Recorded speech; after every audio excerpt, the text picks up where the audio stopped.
Judi habis-habisan sampai mempertaruhkan negaranya, kerajaannya, dan istrinya, permaisurinya. Judi, kita kan sering mendengar kata-kata menang judi, ya, menang jadi arang, kalah jadi abu.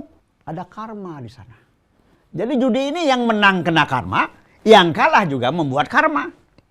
Mau yang mana yang dipilih sekarang?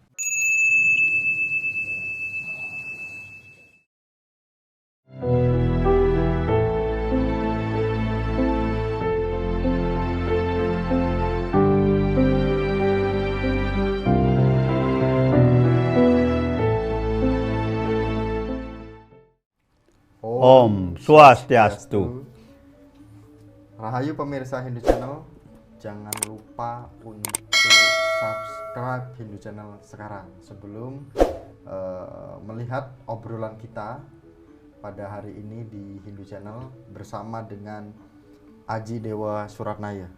Om Swastiastu, Ji. Om Swastiastu. Ini saya pakai belangkon, Aji pakai ada Tengger. Tengger ya, Ji, ya? Iya. Tengger. Kayaknya dari Tengger. Ji, menarik nih, Ji. Kita akan membahas terkait dengan pandangan Hindu tentang judi. Nah, kenapa kita bahas ini? Tentu saja saat ini sangat marak sekali terkait dengan kasus-kasus atau permasalahan-permasalahan di lingkungan masyarakat terkait dengan judi. Kalau disebutnya judi online.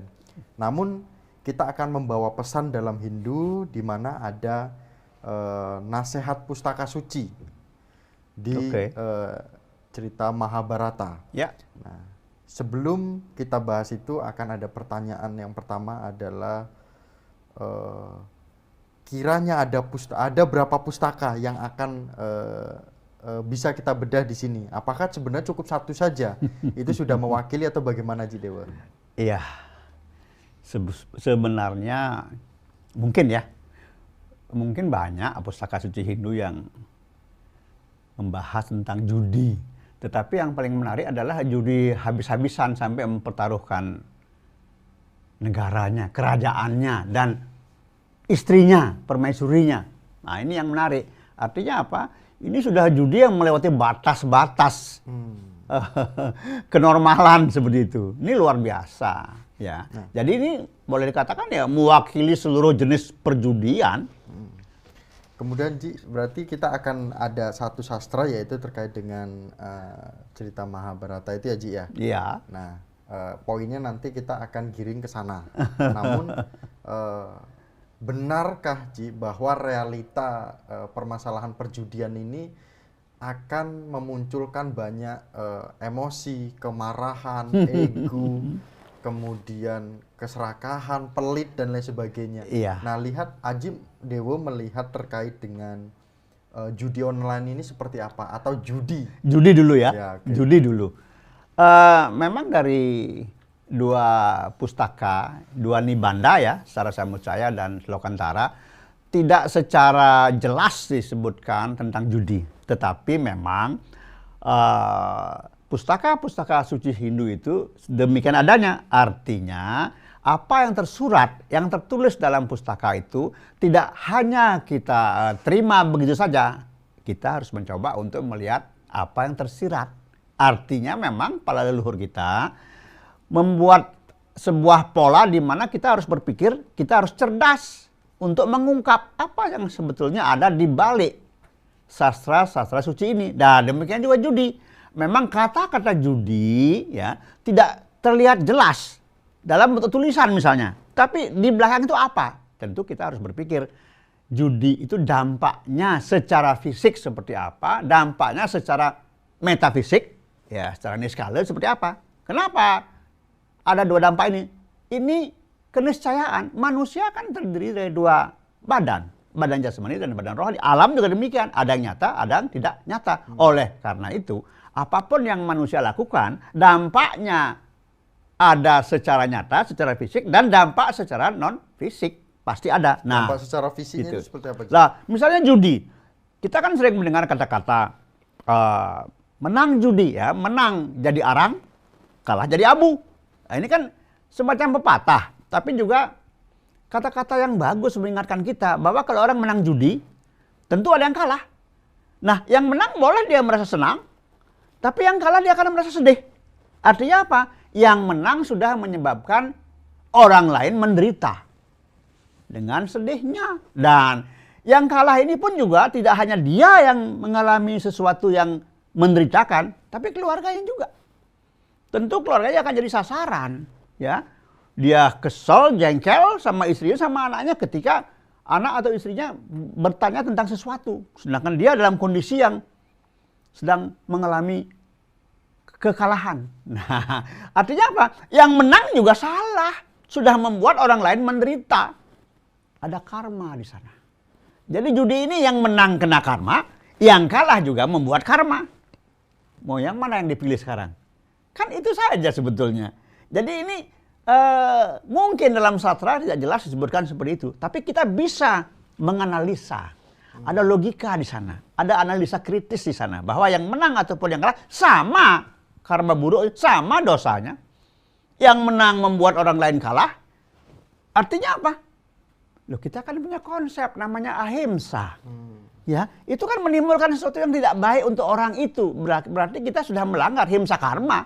Yang menang himsa karma, lalu yang kalah juga himsa karma terhadap keluarganya. Lah, lalu yang mana dipilih sekarang? Mau judi atau tidak? Kan itu di sana. Ya, jadi menang jadi arang, kalah jadi abu. Sama. Yang menang sama yang kalah sama dosanya. Itu secara fisik. Namun kan gitu. Dari kalau kita menyinggung terkait dengan dosa, karena masih hidup, masih bisa bernafas, pikirannya sudah terkontaminasi terkait dengan perjudian, kayaknya tidak memikir dosa. Memang, karena tadi saya katakan Nafsu ada itu yang bersifat fisik, ada yang bersifat non fisik. Memang nanti baru ketahuan dampak non fisiknya saat mati. Kita kan mengenal perjalanan jiwa. Manusia ini nggak begitu mati, bukan hanya sekedar mati tok terus selesai masalahnya, tidak. Dan nanti juga masalahnya muncul setelah mati akan memberikan dampak buruk terhadap keluarganya yang hidup. Berarti kan nggak selesai masalah itu.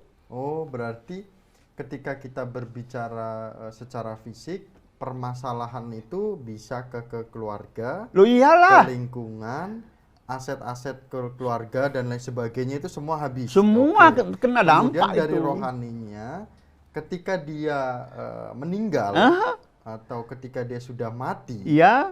dampaknya pun masih terkena kepada Yang hidup. keluarga. Iyalah, iya Tidak pasti. hanya, Enggak. tidak hanya si mati. si mati. Oh, enak banget. Nggak bisa begitu. Tetap ya, hubungan itu karena ada yang namanya DNA tetap terjadi. Apapun yang dialami oleh sang mati tetap akan memberikan dampak kepada sang hidup. Walaupun sudah dilakukan doa-doa upacara yang begitu besar. Belum tentu doa itu bisa Menembus. menghilangkan semua, itu belum tentu. Banyak kasus, cerita itu banyak. Ya, tentang secara fisik dampaknya seperti apa. Contoh saja, dalam Mahabharata, itu kan sudah perjudian yang luar biasa. Mungkin itu biangnya judi yang pernah ada dalam kisah-kisah kehidupan manusia. Ketika Pandawa itu mempertaruhkan kerajaannya Indraprastha dan bahkan istrinya. Ini sudah tidak ada lagi jenis judi yang sehebat itu. Ternyata apa? Mereka harus meninggalkan kerajaannya, sekian belas tahun tinggal di hutan. Apa enak tinggal di hutan sekian lama? Dan akhirnya ketika kembali mereka harus berperang dengan saudaranya. Itu semua karena judi. Coba kalau tidak ada judi, Pandawa tidak berjudi dengan Kaurawa, emang ada perang Bharatayuddha? Nggak mungkin. Pada saat itu judinya apa itu, dalam bentuk apa? Itu memang permainan dadu sederhana kan. Itu permainan dadu yang judi sangat merakyat. Hanya dadu, tapi taruhannya ini yang luar biasa. Sampai mempertaruhkan kerajaan, melebihi taruhan harga diri itu. Dan yang lebih keras lagi, lebih gila lagi, istrinya dipertaruhkan. Bayangkan. Apa artinya? Itu sudah melebihi semuanya, bahkan jiwanya, bahkan semua, sampai leluhurnya pun jadi taruhan sebetulnya itu. Karena apa? Ketika Pandawa bertaruh seperti itu leluhurnya jangan dikira Diam tidak aja. menderita. Loh, menderita leluhurnya.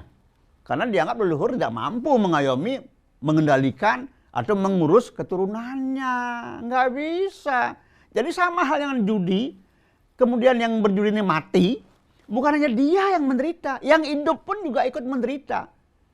Ya kan enak sekali kalau berjudi dia mati selesai urusannya, enak sekali. Nah ini, apapun yang kita lakukan waktu hidup ini akan memberikan dampak kepada keluarga, kepada lingkungan, juga memberi dampak ketika kita sudah mati. Tetap itu tetap. Mohon maaf Ji, dipotong. Kemudian melanjutkan cerita terkait dengan pengorbanan tadi, apa kerajaan yang dikorbankan, kemudian istri. Nah, dampak dari pribadinya dia setelah melakukan pengorbanan itu dikemanakan Ji? Atau dia langsung meninggal, atau mati, atau langsung pergi, atau mengasingkan diri, atau seperti apa Ji? Ya, Di cerita itu. di cerita itu kan dia harus meninggalkan kerajaannya dan dia harus tinggal di hutan sekian belas tahun misalnya. Di hutan dia sekian belas tahun. Dan memang selama sekian tahun di hutan itu pasti ada hal-hal yang tidak nyaman. Namun memang apapun itu yang dirasakan tidak nyaman pasti ada nilai baiknya. Sehingga oleh Pandawa selama di hutan itu mereka mengalami proses pembelajaran. Ada pembelajaran di sana. Tetapi juga ada penderitaan. Tetapi ketika penderitaan itu disadari, maka itu akan berubah menjadi pembelajaran. Ada manfaatnya. Tapi kalau penderitaan itu tidak disadar-sadari, Ya, disebutnya itu ya menderita selamanya. Nah, selamanya. permasalahannya kalau Pandawa selama di hutan dia belajar, apakah penjudi-penjudi di zaman sekarang kita ini belajar dari perjudian? Tidak. Yang ada adalah stres, depresi. Lalu apa? Bunuh diri. Apakah bunuh diri menyelesaikan masalah? Tidak. Justru menimbulkan masalah baru yang lebih berat daripada permasalahan seandainya dia tidak bunuh diri. Nah, ini banyak kasus seperti itu. Jangan dikira perjudian kemudian dia mati selesai masalah. Tidak. Banyak kasus. Kita pernah melakukan upacara besar ya, entas-entas gitu ya. Dari sekian banyak yang dientas, yang disempurnakan, yang diseberangkan secara niskala begitu, ada satu yang tidak bisa, tidak boleh diseberangkan dan belum boleh karena dia masih mengalami proses. Kenapa? Setelah kita telusuri, figur ini dulu kaya raya, punya kebun luas. Ternyata seluruh kebunnya habis dijual untuk judi. Akibatnya ketika dia mati, walaupun sudah dilaksanakan upacara besar, ya katakanlah ngaben gitu ya. Ngaben kemudian sampai tuntas selesai, nyatanya, nah, percaya nggak percaya silahkan saja, sang jiwa masih ada di pertiwi, masih mengalami proses. Artinya apa? Proses apa yang dialami? Musim panas dia kepanasan, musim hujan dia kedinginan, dan celakanya ya mau percaya mau tidak silahkan, jam-jam makan dia lapar. Bayangkan penderitaan seperti apa ini akibat judi. Yang berikutnya, karena dia menghabiskan semua asetnya yang harusnya dia katakanlah wariskan kepada anak cucu, habis semua, anak cucu menderita. Apakah anak cucu tidak jengkel, tidak kesel, tidak menyesalkan? Pastilah menyesalkan. Lalu apa? Akan muncul semacam kekecewaan dari anak cucu terhadap leluhurnya. Lalu, apakah ini tidak berdampak buruk terhadap jiwa sang leluhur? Iyalah, pasti itu. Ya, pasti itu. Karena apa? Karena dalam konsep Hindu, kondisi baik buruk sang leluhur di alam sana banyak ditentukan oleh yang hidup. Kalau sang hidup ini betul-betul melaksanakan dharmanya, dia bakti kepada leluhurnya, maka sang leluhur akan mengalami proses peningkatan kondisi di alam sana. Tetapi kalau misalnya sang keturunan malah katakanlah membenci leluhurnya, ya sang leluhur juga katakanlah drop dia kondisinya. Jadi tidak bisa, semua itu tetap ada dampak. Ya. Kemudian Ji Dewa, dari pembahasan kita, dari diskusi kita ini Ji Dewa, Oke. Tentu saja jika ini didengarkan dan disimak dengan baik, mungkin ini menjadikan refleksi atau renungan bagi Iya. teman-teman atau saudara-saudara sekalian yang menyaksikan Hindu Channel yang mungkin saat ini sedang berada di permasalahan-permasalahan yang terkait dengan perjudian.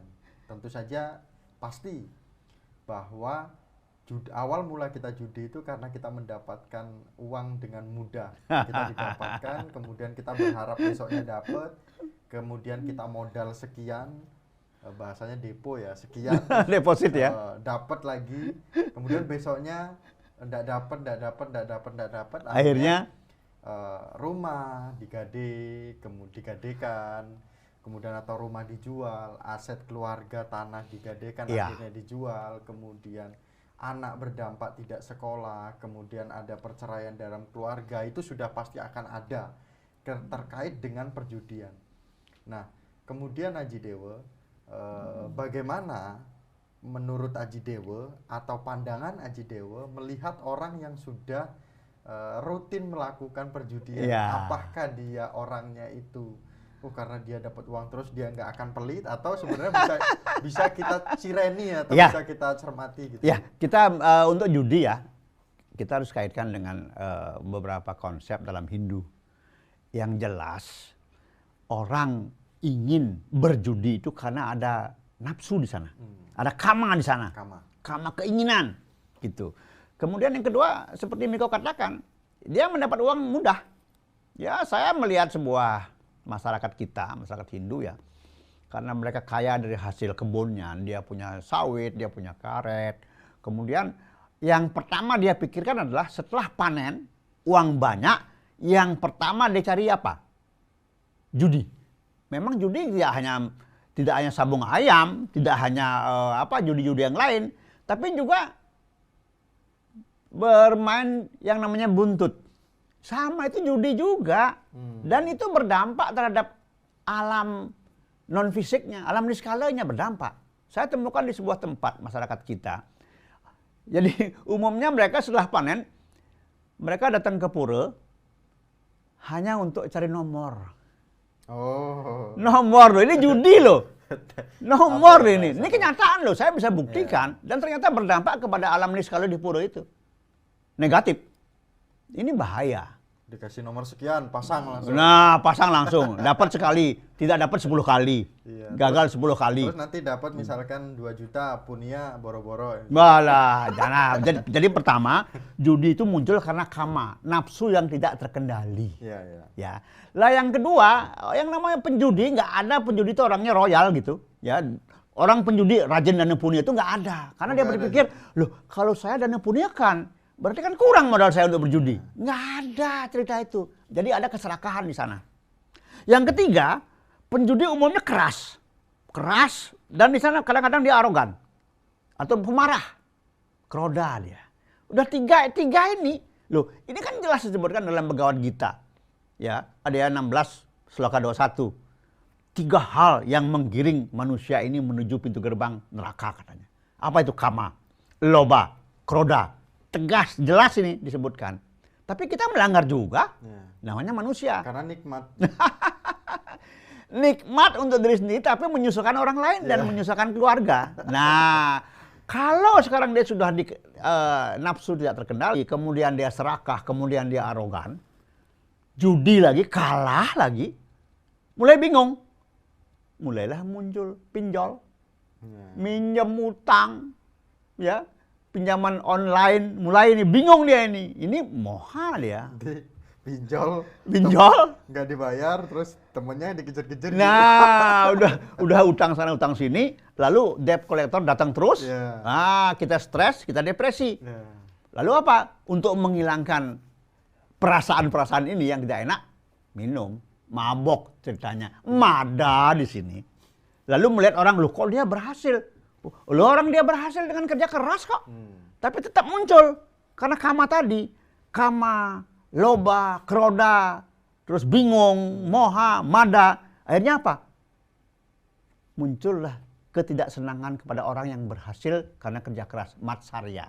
Jadi sebetulnya judi ini sudah merupakan ya, kegagalan kita dalam mengendalikan sadripu, 6 musuh ini. Dan 6 musuh ini adalah 6 perilaku yang sudah pasti akan menjauhkan diri dari tujuan agama Hindu. Moksa. Pasti itu. 6 ini udah nggak ada tawar-menawar. Lalu apa? Tadi pada awal perbincangan saya menyebutkan bahwa menang jadi arang, kalah jadi abu. Yang menang kemudian menderitakan yang kalah, ya. Ini sebuah pelanggaran terhadap himsa, himsa karma. Jadi judi itu himsa karma sebetulnya, ya. Dan kemudian pada realita kehidupan Haji Dewa, ketika kita membahas terkait dengan judi, realita kehidupan itu akan bermasalah dengan antar keluarga lainnya. Pasti. Kemudian ketika kita berkaitan dengan uang, pasti akan dicurigai. Pasti. Ini judi. Pasti. Ini judi. Gitu.